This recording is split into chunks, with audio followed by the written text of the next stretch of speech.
Jessie Watkins felt the terminal turn silent before she understood why. 1 second, she was handing her boarding pass to the gate attendant, her champagne-colored gown catching the harsh fluorescent lights like a beacon she desperately wished she could dim. The next, the flight information display above gate 19 flickered once, twice, then went black. The scanner beeped. The attendant's hand froze mid-reach. Then the footsteps began. Not running, not hurried, deliberate, military. A rhythm that didn't belong in the chaos of a midnight international terminal. Jessie's breath caught. Her fingers tightened around her passport, the fake name printed inside suddenly feeling like a child's lie scrawled in crayon. She'd paid $40,000 for that identity. 3 weeks of planning. A burner phone destroyed in a gas station toilet outside Newark. She'd been so careful. The beaded lace of her gown felt too tight now, the intricate sleeves constricting as her pulse hammered against her wrists. She'd worn it as armor, as camouflage, blending into the first-class crowd, like she belonged among people who traveled with Louis Vuitton and bored entitlement. Now it felt like a costume that had betrayed her. "Ma'am?" The gate attendant's voice wavered. Her eyes weren't on Jessie anymore. They were fixed somewhere behind her, widening with recognition that looked uncomfortably close to fear. Jessie turned. The terminal had transformed. Travelers who'd been shoving toward the gate moments ago now stood frozen, bags abandoned mid-drag. Conversations died. Even the crying toddler 3 gates down went abruptly, unnaturally quiet. Through the crowd, they came. 8 men in charcoal suits moved in perfect formation, parting the sea of passengers with nothing but presence. No one challenged them. No one asked questions. People simply moved, instinctively, the way prey makes room for an apex predator. And at the center of the formation, walking with the unhurried certainty of someone who'd already won, was Kang Ji-hoon. Jessie's heart didn't just race, it stopped, then restarted with a violence that made her vision blur at the edges. He looked exactly as he had 3 months ago, the last time she'd seen him. Immaculate black suit, white shirt unbuttoned just enough to reveal the dark ink that crawled up his neck like smoke, like shadows, like a warning written on his skin. His hair was perfectly styled, his jaw set in that expressionless mask that had always terrified her more than any rage could. But his eyes. God, his eyes found her instantly, locked on with the precision of a sniper finding his mark. He didn't need to run, didn't need to shout her name across the terminal. He simply walked to the mouth of the jet bridge, positioned himself directly in her escape route, and stopped. The gate attendant stepped back, passport still clutched uselessly in her shaking hand. Ji-hoon's men fanned out, blocking every exit, every sightline, every fantasy Jessie had harbored that this moment wouldn't come. The terminal had become a cage with polished floors and departure screens, and she was the only one who didn't have a key. He tilted his head slightly, studying her the way a curator might examine a painting that had gone missing from his collection. His expression didn't change. Not angry, not relieved, just certain. When he finally spoke, his voice was low, intimate, as if they were the only 2 people in the terminal, as if the 100 witnesses around them had ceased to exist the moment he decided they didn't matter. "Going somewhere, Jessie?" The question landed like a hand around her throat. She couldn't breathe, couldn't think past the roaring in her ears and the sick realization that her carefully constructed escape had been nothing but an illusion. The one-way ticket clutched in her trembling hand suddenly felt like evidence of her own stupidity. Around them, travelers began to murmur. Phones came out. Security personnel appeared at the edges of the terminal but made no move to intervene. Everyone seemed to understand something Jessie was only just beginning to comprehend. Kang Ji-hoon didn't just have power in this city. He owned it. The infrastructure, the airport, the very air she was trying to breathe. "I asked you a question." His tone hadn't changed, but something in his stillness shifted, a tightening that made every person within earshot flinch. Jessie forced herself to speak, though her voice came out smaller than she intended, fragile against the vast silence he'd created. "I'm catching a flight." "No." He took 1 step forward, closing the distance between them with a deliberacy that made her pulse spike. "You're not." Behind him, the flight information display for her plane flickered back to life. Flight 847 canceled. The attendant backed away from the gate desk entirely now, abandoning her post.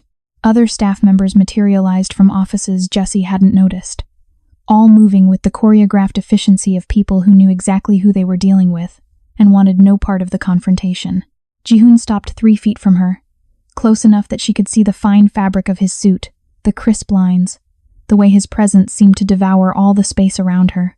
His hand remained loose at his side, non-threatening, but the tattoos peeking from his collar told a different story, symbols of an empire built on violence and loyalty in equal measure.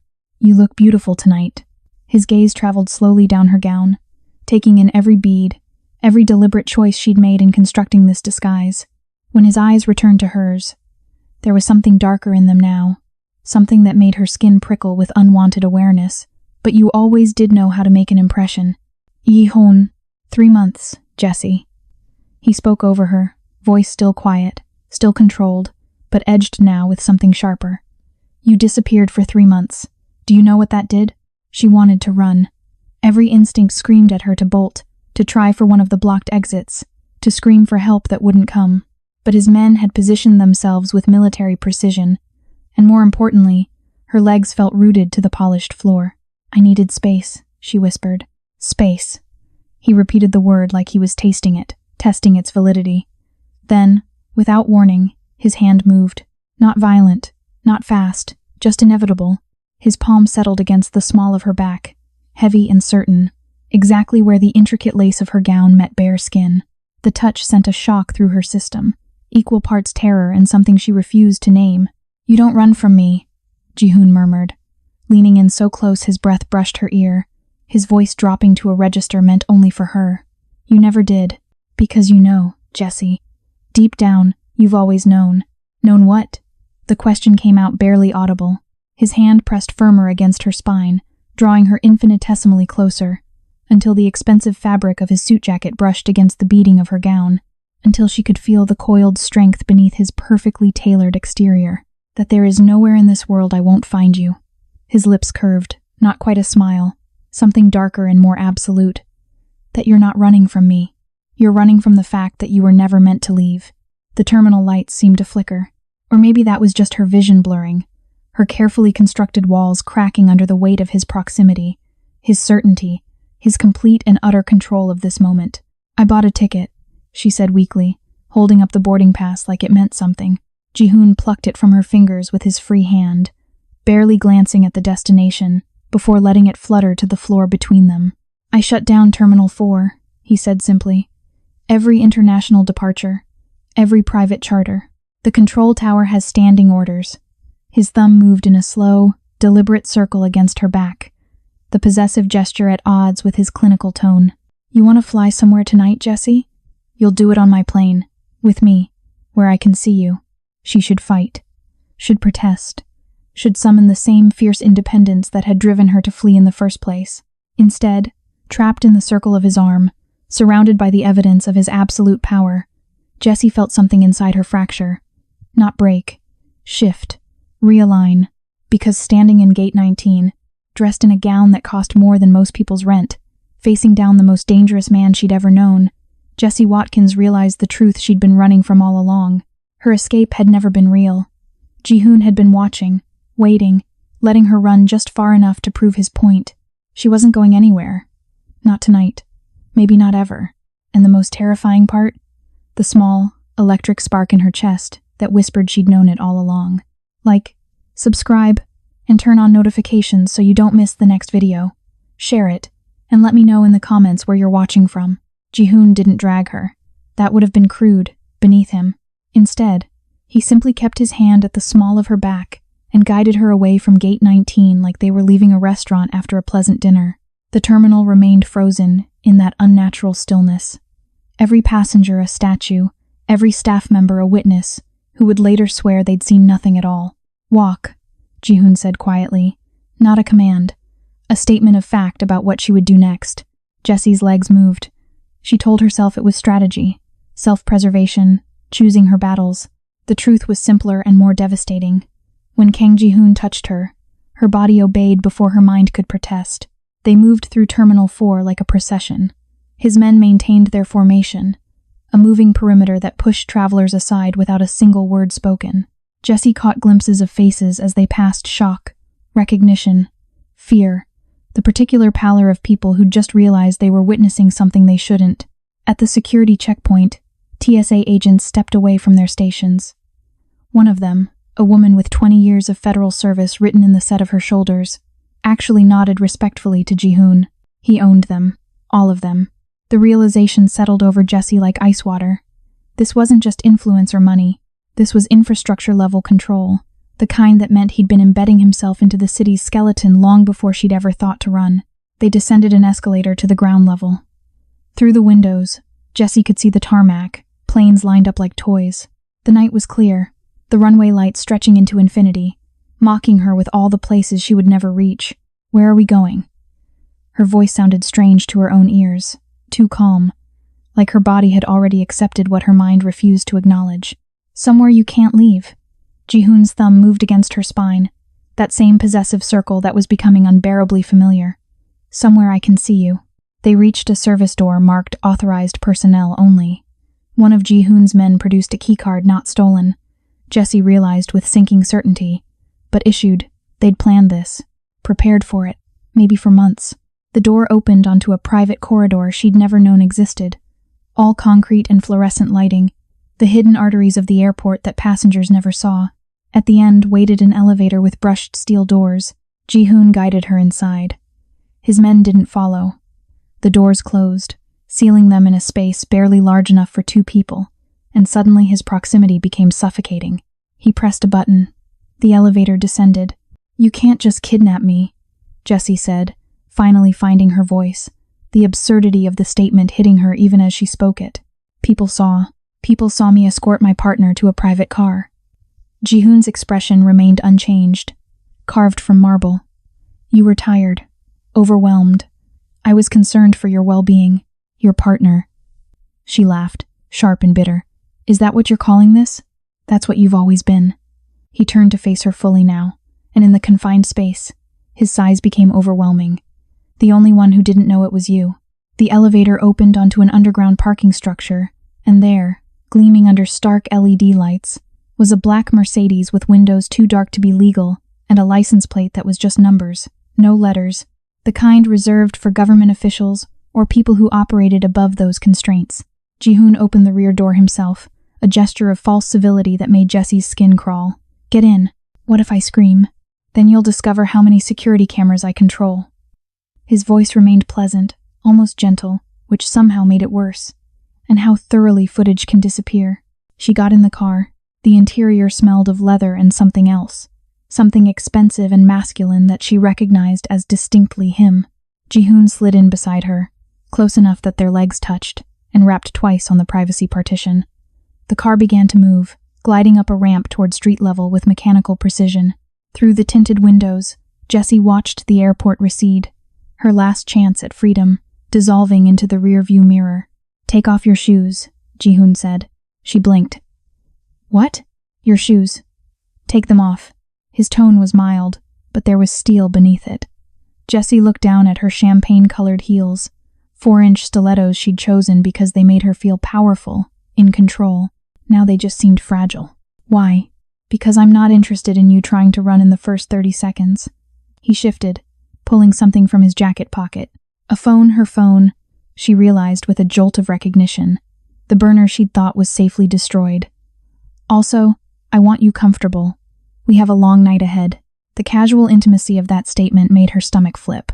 She kicked off the heels, and immediately felt smaller, more vulnerable, the beaded gown pooling around her bare feet. Ji-hoon collected the shoes, setting them beside him on the seat like trophies. Then he held up the burner phone, its screen cracked but functional. "You dropped this at a gas station in Newark. Did you really think I wouldn't find it? I destroyed it. You put it in a toilet and walked away." He smiled, thin and humorless. "My people retrieved it 3 minutes later. We've had your entire escape plan for 2 weeks, Jessie. Every safe house, every contact, every contingency you thought you'd so cleverly prepared." The air left her lungs. 2 weeks. He'd known for 2 weeks, and he'd let her keep running, let her think she was winning, let her board a plane before crushing the fantasy in front of hundreds of witnesses. Why? The word came out broken. "If you knew, why wait?" Ji-hoon leaned closer, his face inches from hers, and for the first time that night, she saw something flicker in his obsidian eyes, something almost like pain, "because I wanted to see how far you'd go, how much you'd risk." His hand came up, fingers brushing her jaw with unexpected gentleness.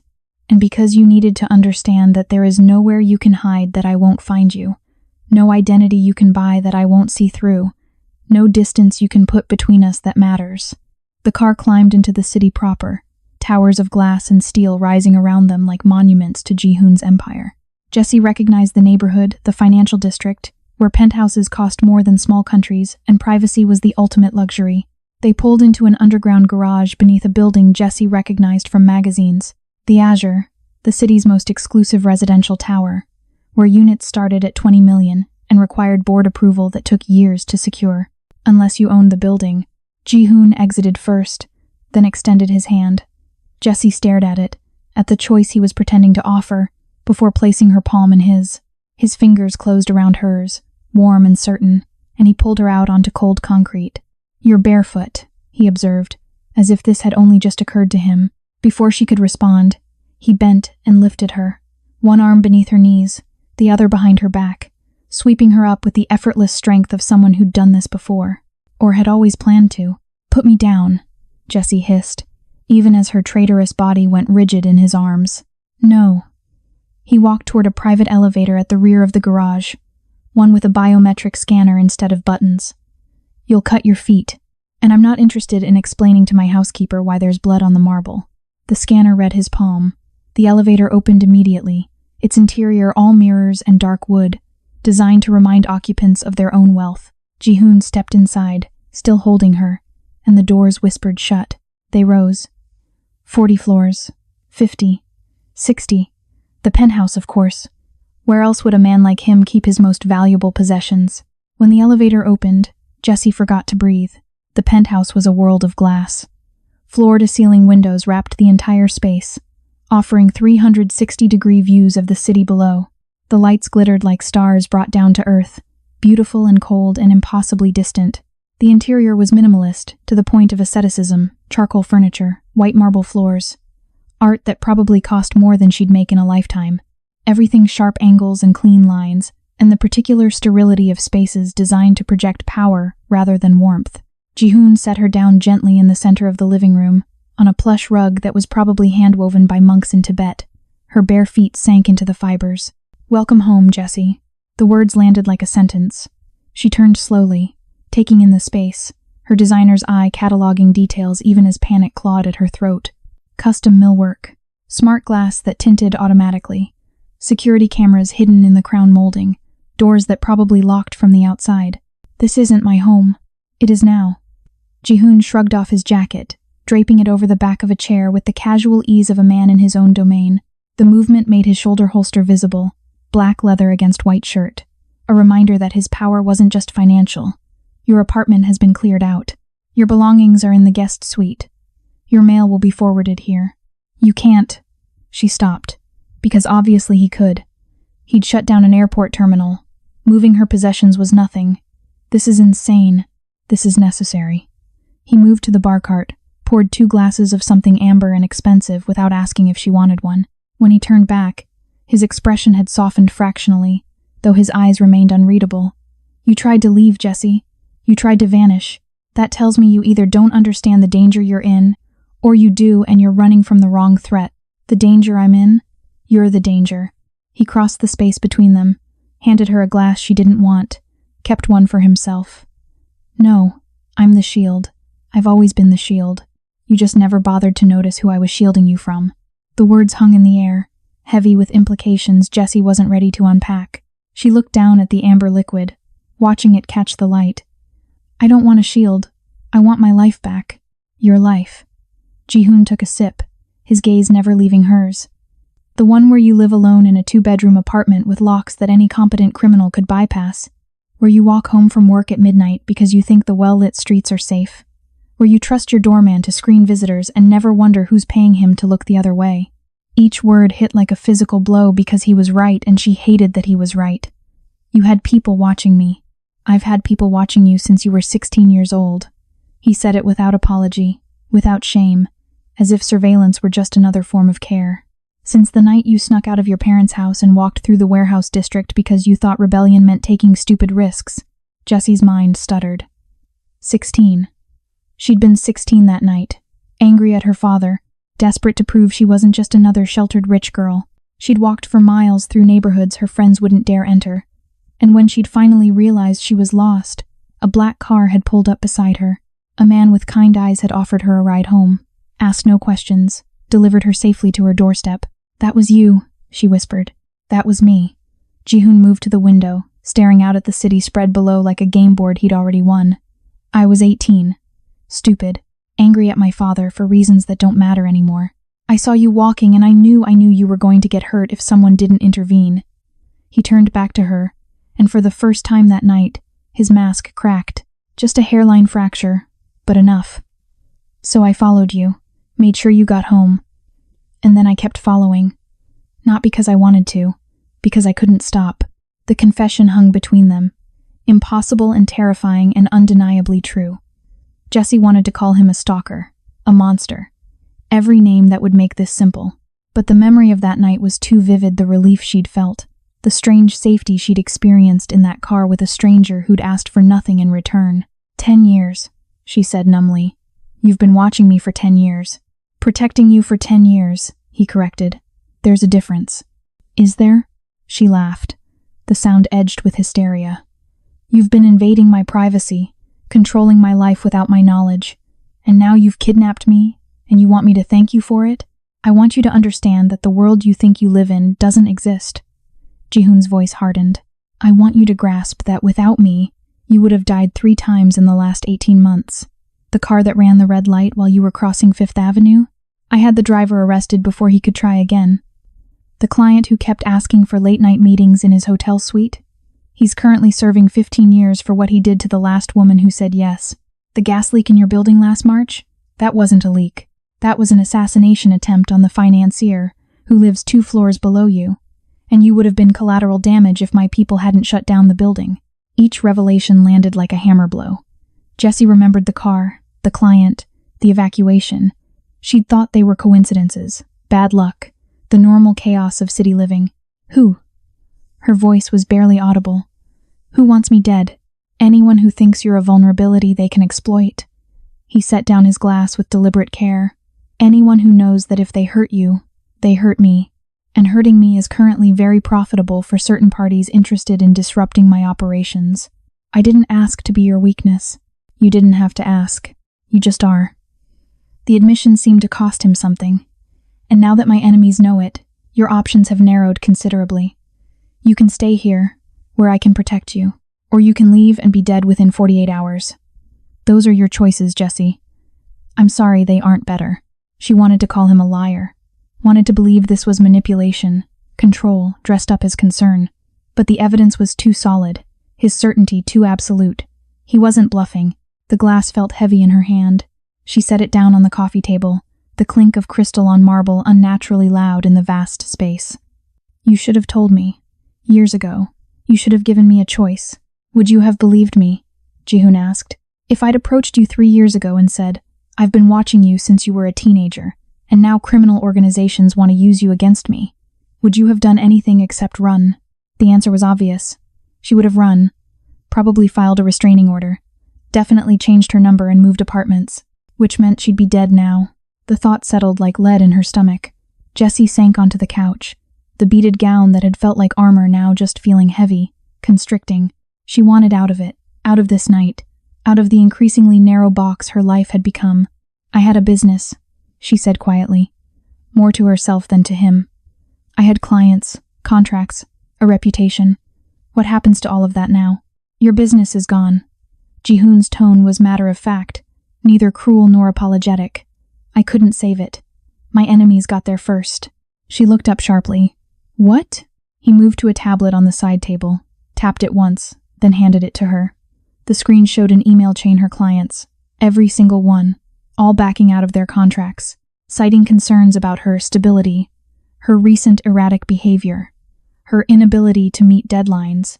But she'd met every deadline, had never missed a single milestone. "They poisoned your reputation." Jihoon's voice was clinical now, explaining tactics the way a general might describe troop movements. Systematically contacted every client, spread carefully crafted lies, planted false evidence of negligence. By the time I realized what was happening, the damage was done. You were going to lose everything within a month anyway. Jessie scrolled through the emails, each one a knife to the chest. Years of work gone. Her professional life dismantled. Why? To isolate you. To make you desperate. Financially vulnerable. Emotionally fragile. So that when they made their move, you'd have nowhere to turn. He paused. They didn't account for me moving first. Lucky me, she said bitterly. Yes. Jihoon took the tablet back. Lucky you. Because the alternative was watching you struggle alone for 3 more weeks before they finalized their play, and I'm not interested in seeing you hurt to prove a point.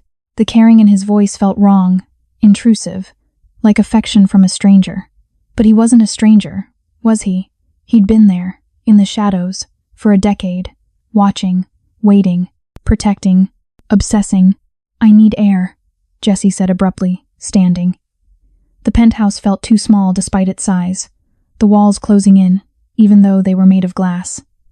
I need to think. The balcony is through there. Jihoon gestured to a set of doors she hadn't noticed. But Jessie? She paused. Don't try to jump. It's 87 floors, and I'd rather not have to explain to the board why there's a body on the terrace of Unit 6. The joke landed flat. Or maybe it wasn't a joke at all. She crossed to the doors, found them unlocked, stepped out onto a terrace that wrapped the corner of the building. Wind hit her immediately, cold and sharp, stealing her breath. The city spread below, lights and noise and life continuing without her, oblivious to the cage she'd just been locked into. She stood at the railing, her hands gripping cold metal, and tried to remember what freedom had felt like just hours ago. The airport, the boarding pass, the fantasy that she could just vanish and start over somewhere else.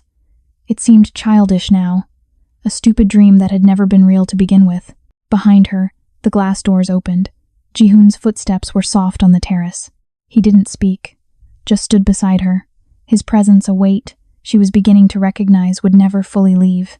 I could throw myself off, she said, not because she would, but because she needed to say something, needed to reclaim some sense of agency even if it was just verbal. You could. His voice was calm. And I'd follow. She turned to stare at him. What? If you jumped, I'd follow. He said it simply, stating a fact. I've spent 10 years making sure you live, Jessie. I'm not going to stop now, even if it means dying with you. The confession was insane. Romantic and insane and far too earnest for a man who'd just kidnapped her. She searched his face for deception and found none. Just that same obsidian certainty, the absolute conviction of someone who'd long ago decided his path and never wavered. That's not love, she whispered. That's obsession. Maybe. He turned to face her fully, and in the moonlight, his features were almost soft, almost human. But I've never claimed to be a good man, Jessie. Just a determined one. A phone buzzed. Not hers, his. Jihoon pulled it from his pocket, glanced at the screen, and his expression shifted. Not dramatically, just a tightening around his eyes, a fraction of tension in his jaw that she was learning to read. What? She asked. We need to go inside. His hand was on her elbow instantly, guiding her toward the doors with urgency that hadn't been there seconds before. Now. Why? The window of the living room shattered. Not fully. The glass cracked in a spiderweb pattern, a bullet hole appearing exactly where Jihoon's head had been moments before, then another, and another. Professional shots, precisely placed. From a building across the street, Jihoon shoved Jessie to the ground, his body covering hers, one hand already pulling a weapon from his shoulder holster. Stay down, he ordered, voice transformed from gentle to lethal in a heartbeat. Don't move. She couldn't have moved if she wanted to. Terror froze her, adrenaline and shock warring for dominance. Above her, Jihoon was a different creature, no longer the patient, obsessive protector, but something colder, trained, deadly. He fired twice through the damaged window. Somewhere across the street, glass shattered. Then silence. They found us faster than I expected, he said, almost to himself. He tapped something on his phone, and within seconds, Jessie heard the elevator doors open in the penthouse behind them. His men, responding to a silent alarm. Get her to the car. Use the service elevator. Go to the safe house on River Street. You're not coming? One of the men asked. I need to make a point. Jihoon stood, helping Jessie to her feet with hands that were steady despite the chaos. And I need to know who they sent. Jihoon, Jessie started, but he was already moving back toward the broken window, toward the danger, toward whoever had just tried to kill him. "We're leaving tomorrow," he said over his shoulder. "Somewhere they won't find us as easily. Until then," he looked back, and his expression was absolutely cold. "I have work to do." One of his men was pulling her away, toward the elevator, but Jessie couldn't stop looking back. At Ji-hoon, standing in front of shattered glass, weapon in hand, facing down an entire building of possible threats without hesitation, this was who he really was. Not the gentle voice in the car or the obsessive protector, but a killer who'd built an empire on violence and control. And she'd just become the reason he might need to use both. The elevator doors closed on the scene, and Jessie finally understood. She wasn't just in danger because of him. She was in danger because someone thought she mattered to him. And judging by the coldness in his eyes before those doors shut, they were absolutely right. The safe house wasn't safe. It was a fortress disguised as a townhouse, nestled in the warehouse district where 18-year-old Ji-hoon had once rescued 16-year-old Jessie from her own recklessness. The symmetry wasn't lost on her. Inside, the decor was identical to the penthouse minimalist, expensive, sterile, someone's idea of comfort that had never actually experienced it. Ji-hoon's men stationed themselves at the windows, the doors, the entry points. Jessie sat on a leather couch and tried to stop shaking. He arrived an hour later, walking in like he'd just returned from a business meeting instead of whatever violence he'd orchestrated across the street from his home. There was no blood on him that she could see, but his knuckles were red, abraded, evidence of something more personal than a simple shootout. "They're handled," was all he said. "Handled." Jessie repeated the word, tasting its carefully chosen neutrality. "Does that mean dead?" "It means they won't try again." He moved to the bar, poured himself a drink. He actually drank this time. "And anyone else considering it will think twice." "How many?" "Jessie, how many people did you kill tonight because they tried to kill you?" Her voice was rising, hysteria creeping in at the edges. "How many people are dead because I exist?" Ji-hoon set down his glass and crossed to her in 3 strides. His hands framed her face, firm but not cruel, forcing her to meet his eyes. "0. No one died because you exist. People died because they threatened what's mine. That's the important distinction. I'm not yours." "Yes." His thumb brushed her cheekbone, wiping away a tear she hadn't realized had fallen. "You are.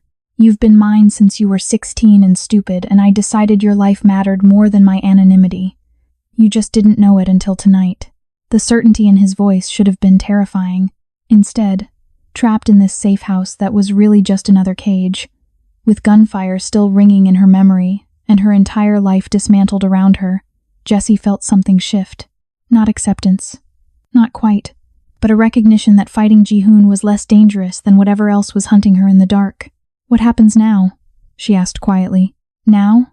Ji-hoon's expression softened fractionally. "Now you sleep. Tomorrow, we deal with whoever gave the shooters your location. After that, we remind the city who makes the rules."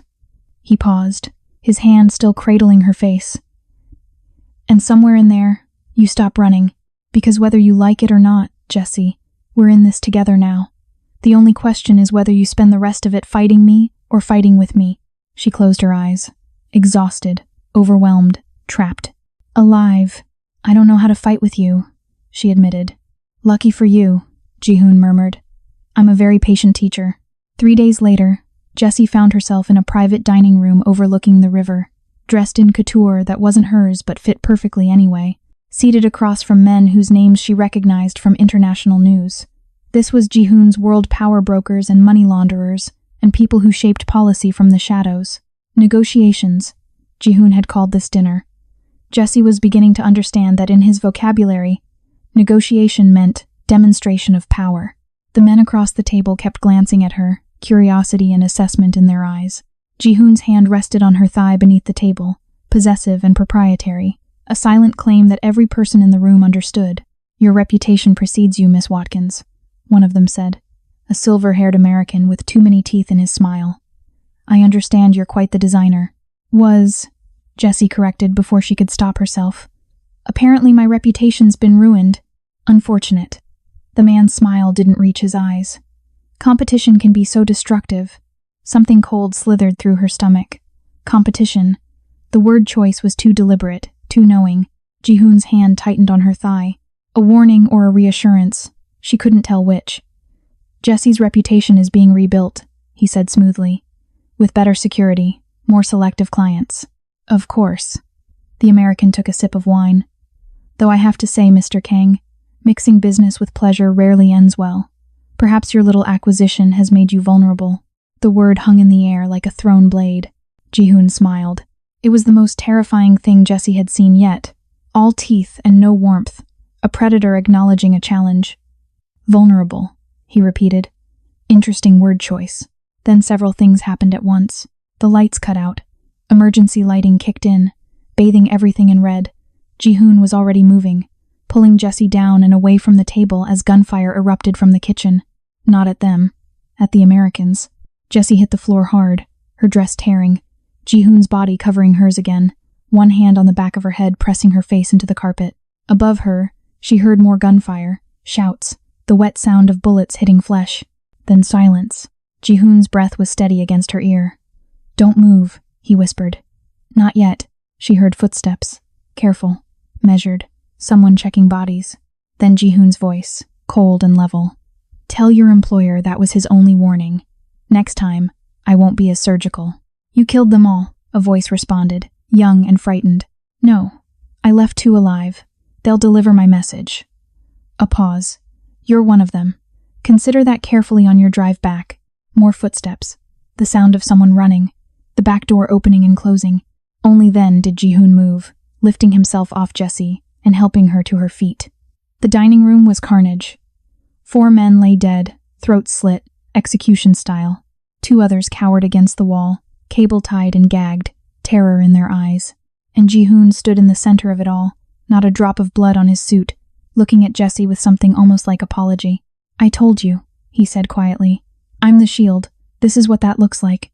Jessie stared at the bodies, at the casual efficiency with which he dismantled 6 armed men, at the cold precision that spoke of years of practice.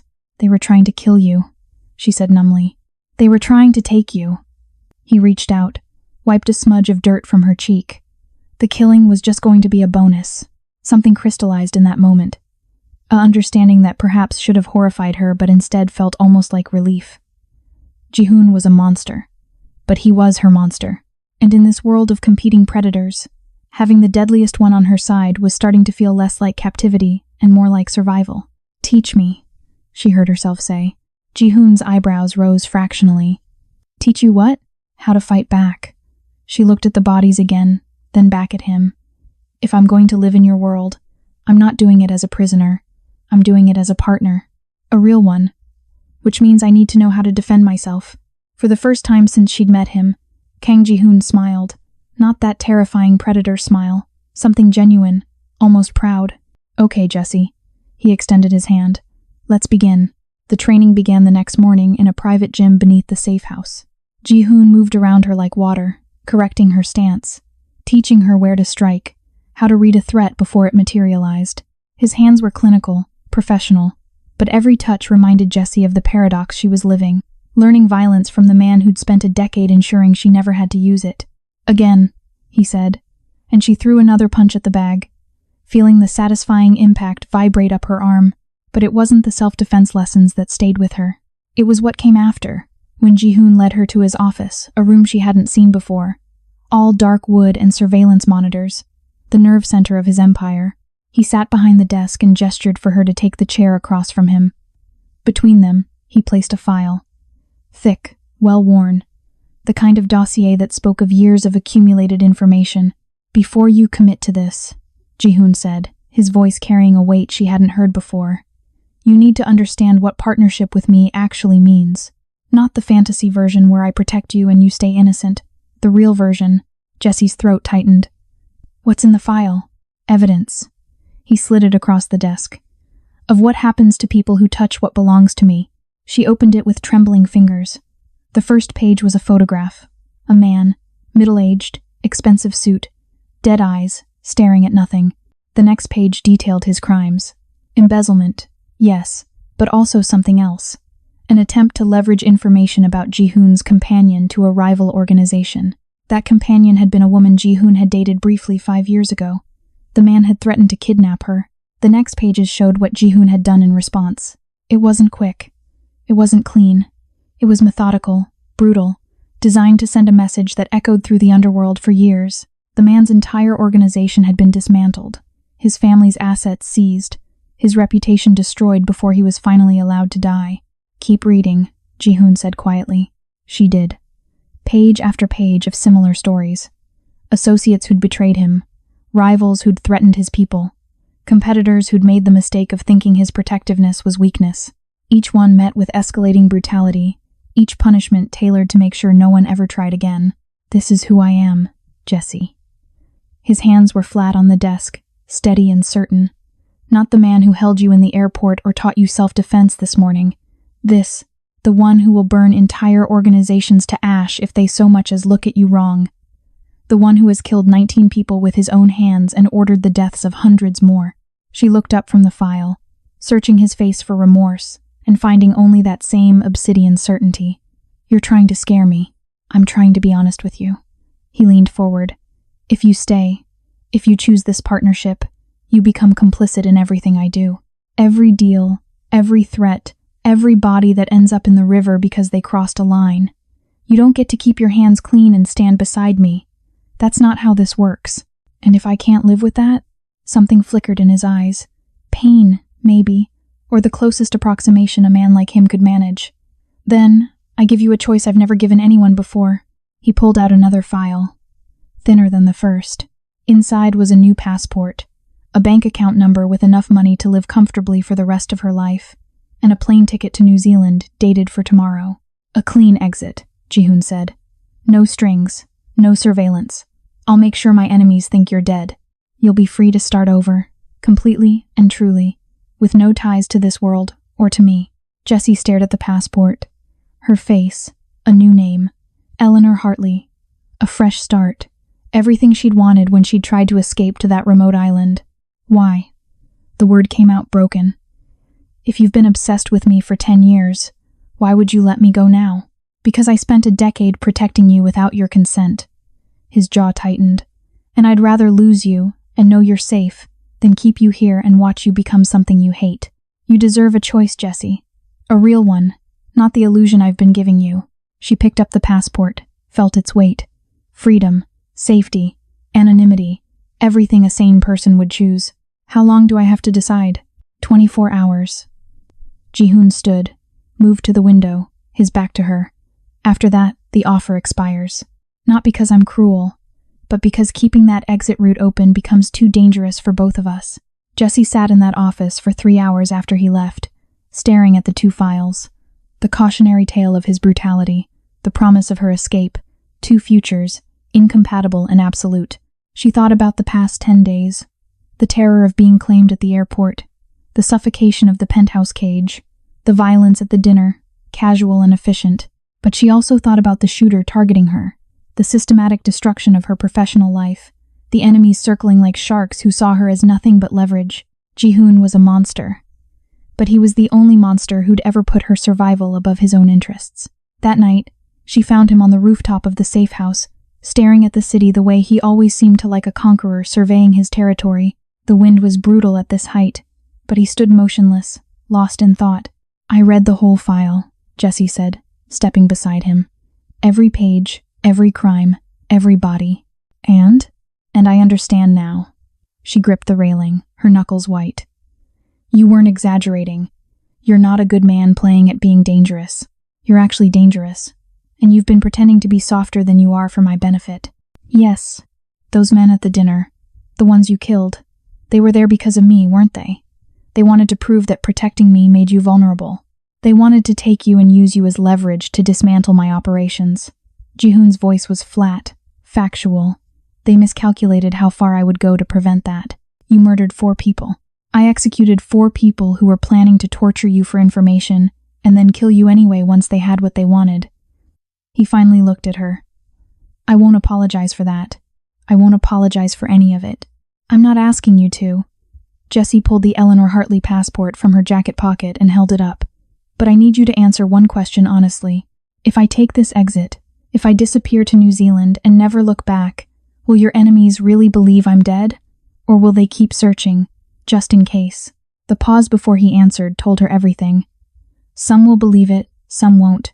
I can eliminate most of the threats, but But there will always be someone who thinks finding me is worth the risk. She laughed bitterly. So it's not really a clean exit at all. It's just a different kind of cage. One where I'm always looking over my shoulder, wondering if today's the day someone figures it out. You'd be safer than you are here. Safer. She turned to face him fully, but not free. Not really.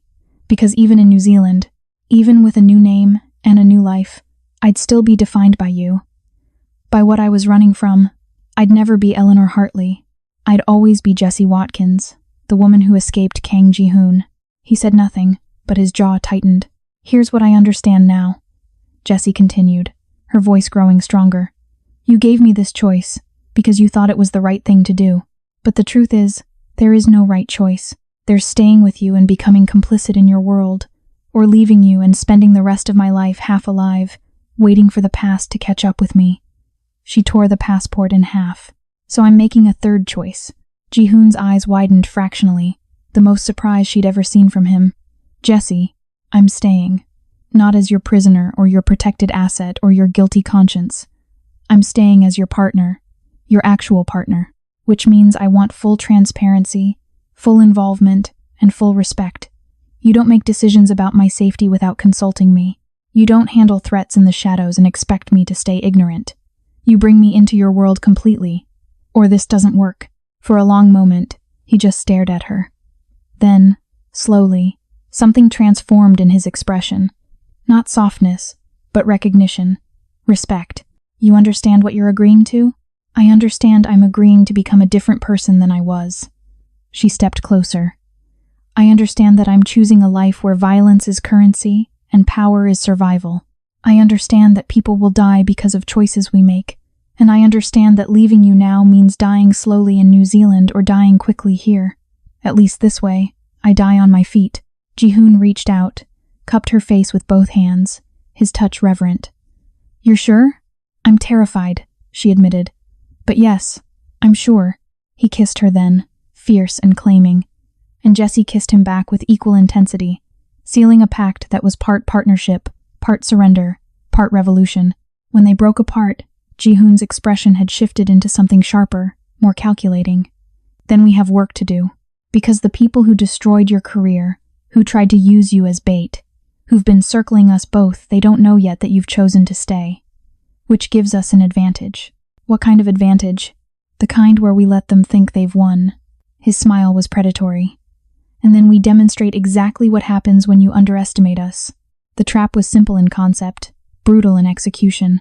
Ji-hoon's intelligence network had identified the mole, a lieutenant named Chen, who'd been feeding information to a rival organization in exchange for a promised promotion that would never materialize. Chen was the one who'd leaked Jessie's location, who'd orchestrated the dinner ambush, who'd systematically destroyed her professional reputation to make her vulnerable.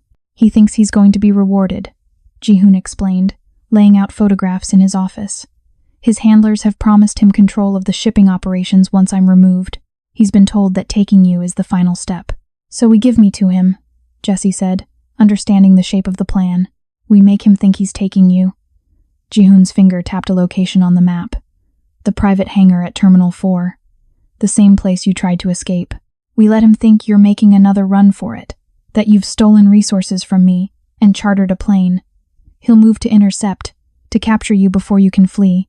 And then we show him the cost of betrayal. The timeline was tight. 2 days to spread the right rumors through the right channels. 2 days for Chen to take the bait, to coordinate with his handlers, to position his people for the ambush. 2 days for Jessie to learn basic weapons handling because Ji-hoon insisted if she was going to be bait, she was going to be armed bait. On the night of the operation, Jessie dressed in clothes that mirrored that first-night designer. Expensive. The armor of someone trying to blend into wealth. But this time, she also wore a Kevlar vest beneath the jacket, and a compact pistol sat in a holster at her thigh. You remember the plan? Ji-hoon asked, checking her vest one final time, his hands clinical, but his eyes betraying concern. I walk into the hangar like I'm fleeing. I get far enough in that Chen's people commit. Then I drop. She met his gaze. And you handle the rest. If anything goes wrong, it won't. She touched his face, the tattoos on his neck, the evidence of who he really was. I trust you. The words seemed to undo something in him. He kissed her, hard and desperate, like he was memorizing the taste of her. "Don't die," he murmured against her lips. "I've spent 10 years keeping you alive. I'm not losing you now. Then don't miss." The drive to the airport was silent, tension thick enough to choke on. They arrived separately, Jesse in a hired car, looking panicked and alone, Ji-hoon with his team positioning around the perimeter like ghosts. Terminal 4 was quiet at this hour, the private hangar even more so. Jesse's heels clicked on the concrete as she approached, a rolling suitcase trailing behind her, every inch the desperate woman making a final escape attempt. The hangar door was open. Inside, a small charter plane waited, engines humming, exactly as Ji-hoon had arranged. It looked perfect, legitimate. Jessie walked toward it, her heart hammering, every nerve screaming danger. She made it halfway to the plane before Chen stepped out of the shadows. He wasn't alone. 6 men, all armed, all positioned to cut off any retreat. Chen himself looked pleased, almost proud, like he'd just won a prize. "Miss Watkins." His voice was smooth, practiced. "Going somewhere?" Jessie stopped, let fear show on her face, not hard, given the guns pointed at her. "I just want to leave. I have money. I can pay you to let me go." "I'm sure you can." Chen moved closer, and 2 of his men flanked her, professional and efficient. "Unfortunately, my employers are very interested in having a conversation with you about Mr. Kang's operations, his vulnerabilities, his assets. I don't know anything. We'll determine that." He gestured, and hands grabbed her arms, began pulling her away from the plane, toward a dark van waiting at the hangar's edge. This was it, the moment of commitment. Jessie let herself be dragged 3 more steps. Let Chen think he'd won. Let his people relax fractionally in their victory. Then she dropped, dead weight, exactly as Ji-hoon had taught her, and the world exploded. The hangar's overhead lights died. Emergency lighting kicked in, red and strobing, disorienting. Ji-hoon's team breached from 3 entry points simultaneously, moving with military precision. Gunfire erupted, controlled bursts, targeting Chen's people with surgical accuracy. Jessie hit the concrete hard, rolled toward cover behind a tool cart, her hand finding the pistol at her thigh. One of Chen's men was turning toward her, weapon rising, and she didn't think, just aimed and fired the way Ji-hoon had drilled into her. The man went down. She'd just killed someone. The realization tried to paralyze her, but there wasn't time. Another threat emerging from her left. She fired again. Miss, adjust, fire, hit. 2 bodies. 2 lives ended because she'd chosen to fight back. Around her, Ji-hoon's team was systematically eliminating Chen's people. She caught glimpses of Ji-hoon himself, moving through the chaos like a dancer, each movement precise and lethal. He'd meant it when he said he was dangerous. This was him unleashed. No pretense, just brutal efficiency. Chen was trying to run, scrambling toward the van, realizing too late that his ambush had become his execution. Ji-hoon intercepted him. One moment Chen was running, the next he was on the ground, Ji-hoon's boot on his chest, weapon pressed against his forehead. "Jessie," Ji-hoon called, not looking away from Chen. "Come here." She stood on shaking legs, her dress torn, her hands bloody, and walked across the hangar. Bodies lay where they'd fallen. The air smelled of gunpowder and copper.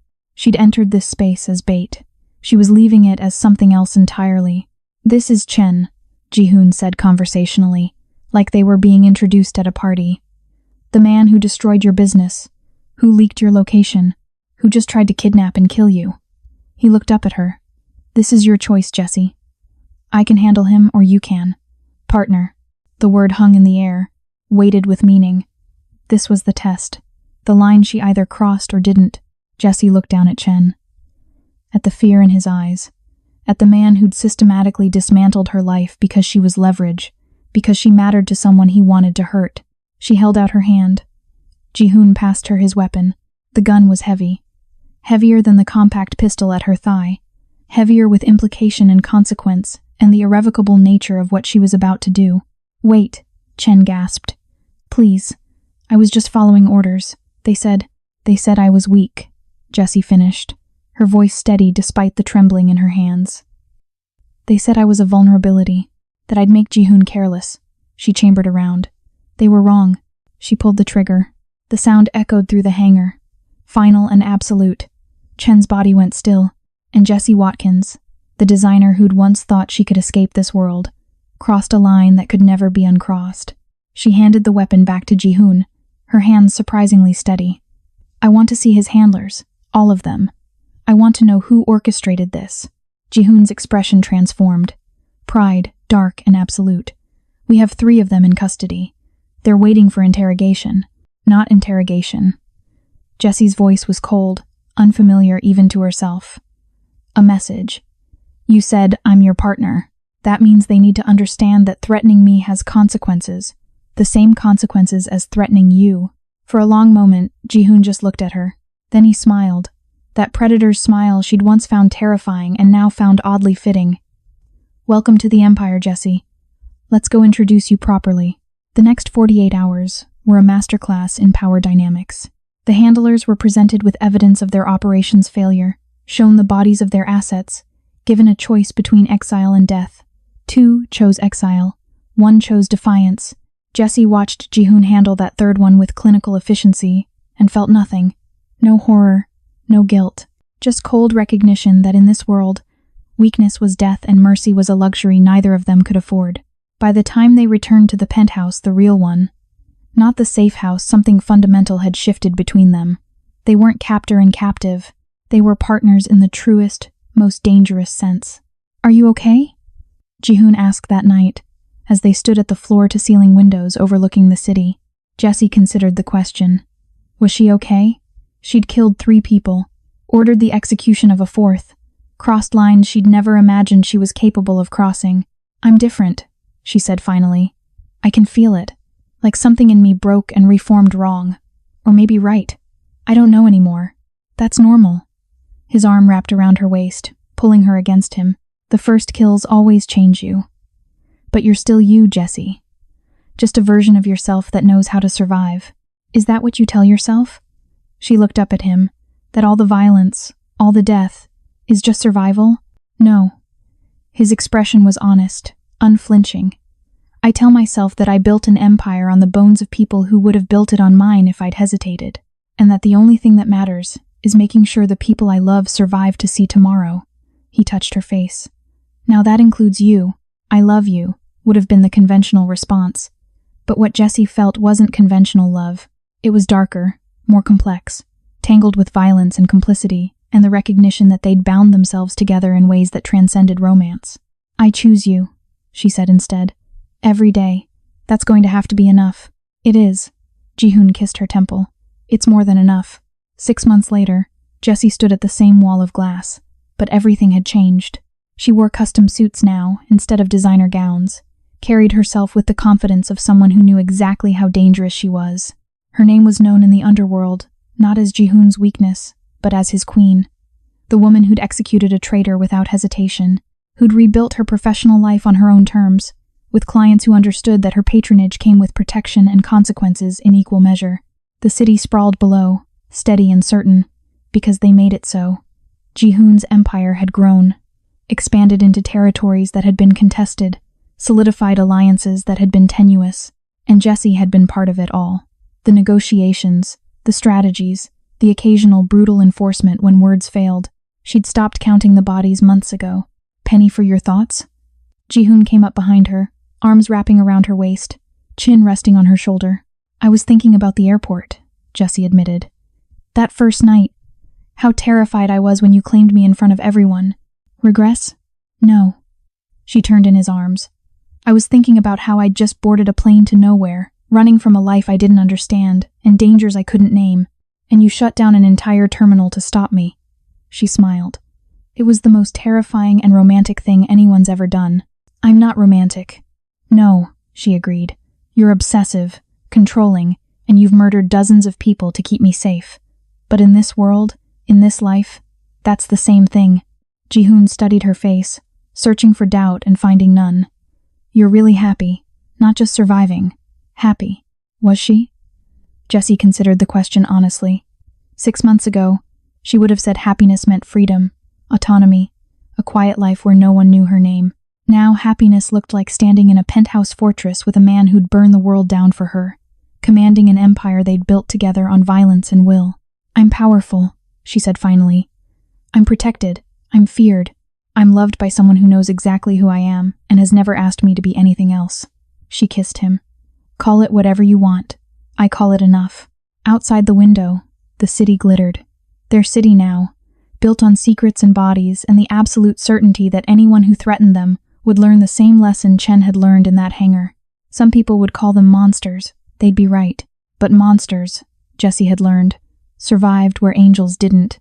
And survival, in the end, was all that mattered. I have something for you, Ji-hoon said, pulling back slightly. He reached into his pocket and produced a small box. Jessie's breath caught. Is that a ring? He opened it, revealing a diamond so large it seemed almost aggressive, set in platinum and flanked by smaller stones that looked like they could fund a small country. Not because I'm asking, because you've already agreed. This is just making it official. She laughed, the sound genuine and bright in the dim room. That's the least romantic proposal I've ever heard. I told you I'm not romantic.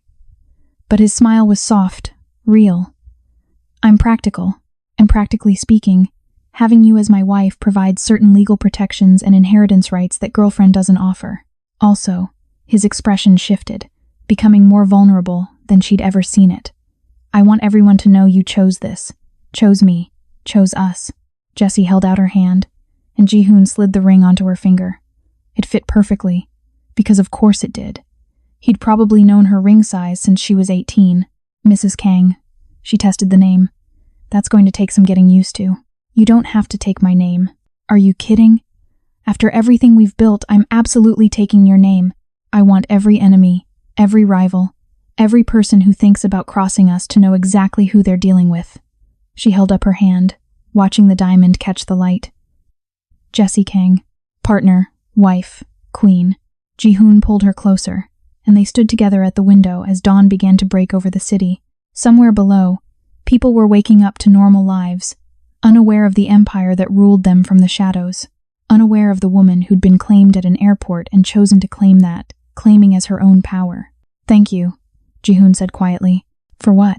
For not running, for choosing to stand. He kissed her, soft and reverent, for becoming who you were always meant to be. Jessie smiled against his lips. Thank you for shutting down an airport to keep me. Turns out I needed someone dramatic enough to match my own poor life choices.